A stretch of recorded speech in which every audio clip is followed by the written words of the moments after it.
নমস্কার, আমি জ্যোতিষ গুরু শ্রী অপূর্ব সমাদ্দার। তো আজকের টপিক হলো পিতৃদোষ আছে কি নেই। আপনি যদি বাড়ির গৃহকর্তা হন বা গৃহকর্ত্রী হন, বা আপনার জন্মছকে হস্তরেখায় বা আপনার গৃহে বা বংশে পিতৃদোষ, এটি একটি দোষ, বিভিন্ন দোষ হয়। পিতৃদোষ আছে কি নেই সেটা কিভাবে বুঝবেন যে আপনার জন্মছকে বা হস্তরেখায় পিতৃদোষ রয়েছে? এটি একটি মারাত্মক দোষ, এটি নিবারণ অবশ্যই করা উচিত। না হলে গৃহকর্তা বা গৃহকর্ত্রীর বা যার এই পিতৃদোষ রয়েছে তার কোনো না কোনো কারণে বিপর্যয় কিন্তু ডেকে আনে, তার সমস্যার কিন্তু সৃষ্টি হয় এই পিতৃদোষ। তো আজকে জানুন পিতৃদোষ আছে কিনা কি করে বুঝবেন। প্রথমেই হলো বাড়ির সদস্যরা নিজেদের মধ্যে নিত্য ঝগড়াঝাটি বা অশান্তি করে। যদি আপনার পিতৃদোষ থেকে থাকে বা সেই ঘরে গৃহকর্তা বা কর্ত্রী যদি পিতৃদোষ থাকে, তাহলে বাড়িতে ফ্যামিলিতে অ্যাডজাস্টমেন্ট হবে না। নিত্য ঝগড়া ঝাঁটি, অশান্তি, মনোকষ্ট, ঝামেলা, ঝঞ্ঝাট লেগে থাকবে প্রতিদিন। যে কোনো কাজকর্মে সব কিছু ঠিক হওয়া সত্ত্বেও সঠিক ফল না পাওয়া। আপনার কাজকর্ম সব আছে, ফিনিশিং টাচ আপনি দিয়ে দিয়েছেন কাজে, কিন্তু শেষে এসে মানে তীরে এসে তড়ি ডুবানোর মতন কিন্তু সমস্যার সৃষ্টি করে এই পিতৃদোষ। তাহলে আপনি সব কাজ ঠিকঠাক করলেও সঠিকভাবে তার ফল বা রেজাল্ট পাচ্ছেন না, বা তীরে এসে বা সব কিছু ফিনিশিং টাচে এসেও কোনো কারণে হচ্ছে না, তাহলে বুঝবেন যে পিতৃদোষ রয়েছে। গৃহকর্তার যদি পিতৃদোষ থাকে, তাহলে বাড়িতে আত্মীয় স্বজন যদি আসে, তারা কখনোই সন্তুষ্ট হয়ে বাড়ির থেকে ফিরে যায় না। মানে আত্মীয় স্বজনরা বাড়িতে আসলেও বাড়িতে আত্মীয় স্বজনদের মন টিকবে না, ভালো লাগবে না, কোনো কারণে তারা সন্তুষ্ট মনে গৃহ থেকে বিদায় নেবে না যদি পিতৃদোষ থাকে। পিতৃদোষ থাকলে সন্তান দেরিতে জন্মগ্রহণ করে। যার পিতৃদোষ রয়েছে গৃহকর্তার কর্ত্রীর বা জাতক জাতিকার, তাহলে তার সন্তান দেরি করে জন্মগ্রহণ করে। পিতৃদোষ থাকলে সন্তানের সঙ্গে তার মা বাবার ভালো সম্পর্ক থাকে না। বুঝতে পারছেন?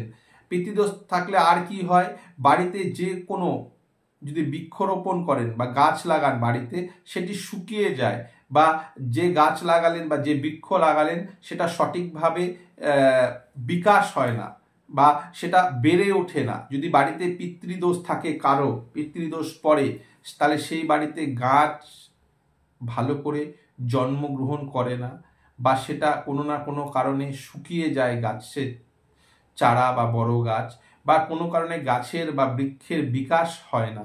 তুলসী গাছ বা অন্য কোনো গাছ লাগালেন সেগুলোও মরে যায় যদি বাড়িতে কারো পিতৃদোষ থেকে থাকে।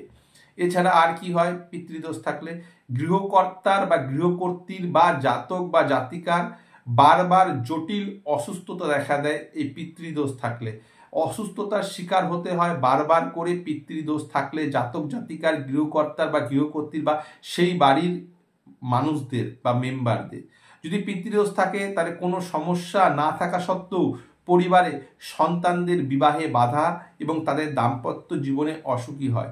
যদি কোনো কারণে সেই বাড়ির মধ্যে গৃহকর্তা কর্ত্রীর বা সেই জাতক জাতিকার যদি পিতৃদোষ থাকে, তাহলে কি হয়, বিবাহ সঠিক সময়ে হয় না, বা কোনো কারণে বিবাহে বাধা আসে, বিবাহিত জীবন সুখের কাটে না, দাম্পত্য ভাব অশান্তি বা দাম্পত্য অসুখী দেখা দেয় এই পিতৃদোষ থাকলে। আর কি হয়, পরিবার ধীরে ধীরে পৃথক হয়ে যায়। বাড়িতে একান্নবর্তী, এখন একান্নবর্তী পরিবার থাকে না, জয়েন্ট ফ্যামিলি থাকে না, কিন্তু কি হয়, খুব চটজলদি স্বামী স্ত্রী মা বাবার সঙ্গে কি হয়ে যায়, মানে মানে ছোট ছোট হয়ে ভাগ হয়ে যায়, নিজেদের মধ্যে সীমাবদ্ধ থাকে, বা তারা অ্যাডজাস্ট করতে পারে না। পিতৃদোষ থাকলে একান্নবর্তী পরিবার থাকে না। যদি একটাই সন্তান হয়, তাহলে তারা স্বামী স্ত্রী মা বাবাকে ছেড়ে পৃথকভাবে বা আলাদাভাবে বসবাস করে খাওয়া দাওয়া করে পিতৃদোষ থাকলে। পিতৃদোষ থাকলে যোগ্যতা থাকা সত্ত্বেও চাকরি না পাওয়া, সে সরকারি হোক মানে বেসরকারি হোক, বা কোনো কারণে ব্যবসা বা যে কোনো কাজের ক্ষেত্রে কি হয়, যোগ্যতা অনুযায়ী সেই জায়গাটা কিন্তু পায় না, এবং চাকরি করলেও উন্নতি হয় না, ব্যবসা করলেও উন্নতি হয় না যদি পিতৃদোষ থেকে থাকে। আর কি হয়, বাড়িতে অসময়ে মানে অর্থাৎ হঠাৎ করে বাড়ির মধ্যে কেউ মারা যায়, মৃত্যু হওয়া, বাড়িতে ভয়ঙ্কর দুর্ঘটনা ঘটে যাওয়া, এই পিতৃদোষ থাকলে হয়। কি হয়, বাড়িতে হঠাৎ করে কেউ মারা যাবে এই পিতৃদোষ থাকলে, এবং বাড়িতে ভয়ঙ্কর দুর্ঘটনা ঘটতে পারে এই পিতৃদোষ থাকলে পরে। তো পিতৃদোষ মারাত্মক ক্ষতিকারক একটি দোষ।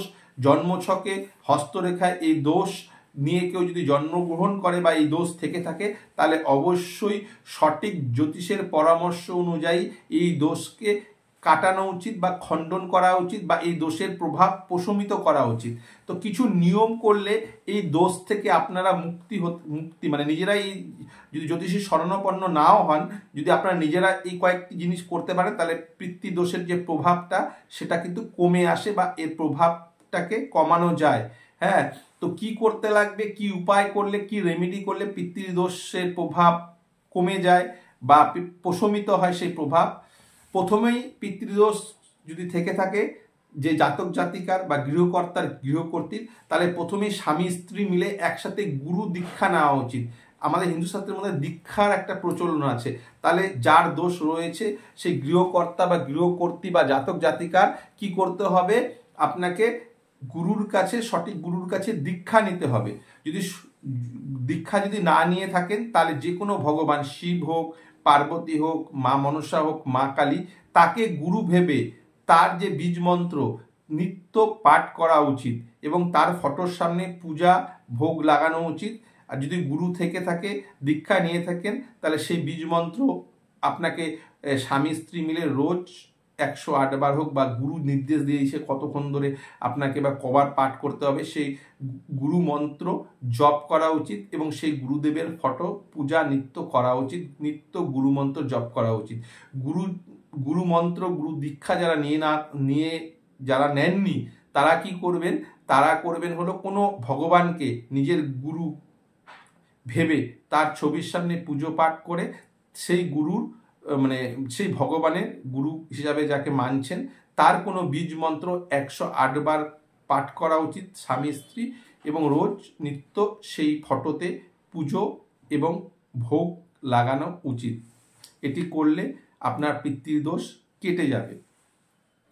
আর কি করবেন, হলুদের মালা, হলুদ যে আছে হলুদ, সেই হলুদটাকে ছোট ছোট করে, হলুদের মালা কিনতেও পাওয়া যায়, যদি না পান ছোট ছোট টুকরো করে সেই মালাতে বৃহস্পতির বা গুরু গ্রহের মন্ত্র, এই মন্ত্র পাঠ করা উচিত। কি মন্ত্র, ওম গ্রাং গ্রিং গ্রৌং স গুরুবেই নম। 108 বার, না পারলে 8 বার জপ করবেন।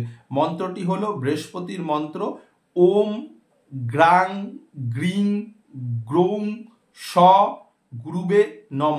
এই মন্ত্র হলুদের যে মালা রয়েছে সেই হলুদের মালায় আপনাকে রোজ এই মন্ত্র জপ করা উচিত। যদি পিতৃদোষ থাকে তাহলে কেটে যায়। পিতৃদোষ থাকলে সেই হলুদের মালাতে এই মন্ত্র, আবারও বলছি, ওং গ্রাং গ্রিং গ্রৌং স গুরুবে নম, 108 বার, হলুদের মালাতে না 8 বার প্রতিদিন নিত্য জপ করলে পিতৃদোষ অনেকটাই নিবারিত হয়। এবং পূজার সময় আপনাকে তর্পণ করতে হবে। এছাড়া প্রতি অমাবস্যায় সম্পূর্ণ ও প্রতিদিন সংক্ষিপ্ত তর্পণ যদি আপনারা করে থাকেন, তাহলে অবশ্যই কি হবে, আপনার যে পিতৃদোষ আছে সেটা কিন্তু কেটে যাবে। এছাড়া সূর্যদেবকে প্রতিদিন আপনাকে অর্ঘ্য, জল এবং সূর্য প্রণাম মন্ত্র, ওং জবা কুসুম শঙ্কাশং কাশ্যপ্যং মহাদুতিম ধন্তারিং সর্ব পাপাঘ্ন প্রণাহতস্মি দিবাকরম, সূর্যের উদ্দেশ্যে তর্পণ বা জল দিতে হবে, অর্ঘ্য দিতে হবে, জল দিতে হবে স্নান করে। এবং যদি এই মন্ত্রটা সূর্যের না পাঠ করতে পারেন, সূর্যের প্রণাম মন্ত্র, এই মন্ত্রটি শর্ট মন্ত্র আছে, ওং ঘৃণী সূর্যায় নম, 8 বার পাঠ করলে পিতৃদোষ প্রশমিত হয়, এর প্রভাব কেটে যায়। এছাড়া যদি পিতৃদোষ আপনারা খণ্ডন করতে চান, তাহলে কোনো যোগ্যতা সম্পন্ন কোনো জ্যোতিষীর সঙ্গে পরামর্শ নেবেন। আর তাছাড়া আমি যেগুলো নিয়ম বললাম সেগুলো করলে এই ভয়ঙ্কর পিতৃদোষের হাত থেকে আপনারা মুক্তি পেতে পারেন। নমস্কার, আমি জ্যোতিষগুরু শ্রী অপূর্ব। আমার চ্যানেল হলো সৌভাগ্য বার্তা। আপনার যদি ভিডিওটি ভালো লেগে থাকে তাহলে সাবস্ক্রাইব করুন আমার চ্যানেলটিকে, লাইক শেয়ার কমেন্ট করুন।